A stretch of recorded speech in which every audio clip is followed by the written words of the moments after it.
jumps. He's very aware of everything, so he's very clever. And at the beginning, he didn't hold his attention to the job. He watched everything, which was a little tricky. And then as he's come along, I never thought he would be an indoor horse, to be honest. And I said to Lizzie, who rides him, Elizabeth Zinger rides him next year, and she's with me developing, and I said, I think I should be the one who starts the indoor mileage, because I thought that he wouldn't like the crowd so close, and yet he was excellent at Pan Am's about the crowd, and excellent about the crowd at Olympics. And he's growing up. You know, he's 10 years old. He's now had 3 years of development. I just feel like this last 6 months he's traveled the world. And he's like a teenager now in 4th year college, not 1st year anymore. Right, which is really good. Yeah. So this is the biggest win of his career thus far, isn't it? Well, I don't know that you can compare a World Cup qualifier to the Olympics. And if he'd had the mileage he has now, he would have jumped clean rounds for Canada. He was the lead-off out of a 3-man team for Canada, and he was close. And I thought he jumped spectacular at the games. So yes, it's a title. That's why I came to win the Canadian Championships, because I felt this horse deserved a few titles, so that people like Jane would say, "Oh my God, that is an unbelievable horse," instead of saying, "Oh, he's a little tricky. You know, he's a little goofball." Yeah, he's a goofball with an amazing amount of talent. Tell us about your round tonight. So when I watched it, it was very difficult, and I said that out here. I said it's very difficult, and Laura said it's not so difficult. It keeps coming up, and she says the jumps fall down really easily. And she said that's, you know, there's a few tricks, but that's what I think. And I thought just try to guide him to the center, and if he would concentrate and come through the turns and let me stay steady and gently guiding him instead of it starting to get frenetic, he would jump it.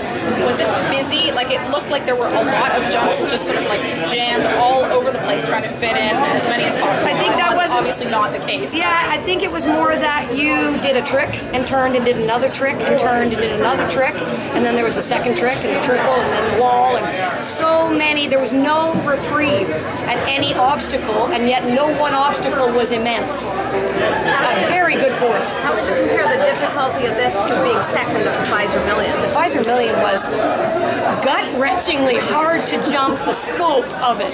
Even George had to work at the Pfizer Million because of the squareness of the ring. It was harder in the dimensions than tonight at the Million.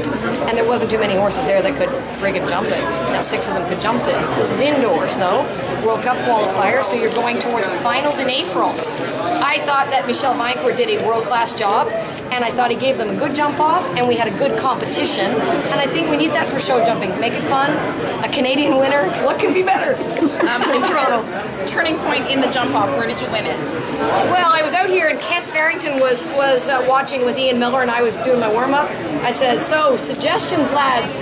And they said, "Can you do 4 in the first line and get turned?" And I said, "I don't know." And he said, "I think you better try." And then Ken says, "You better do 6 on the way home." He says, "Hammer that wall and bring her." So I said, "Okay then."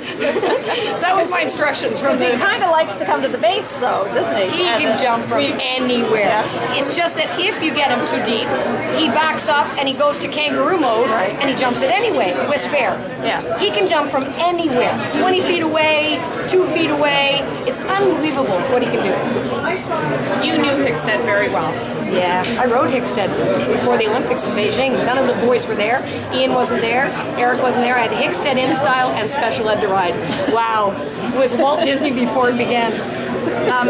I titled my sheet "A Course Befitting a Champion." How do you think he would have liked this course or this class tonight? Oh, Eric would have loved the course.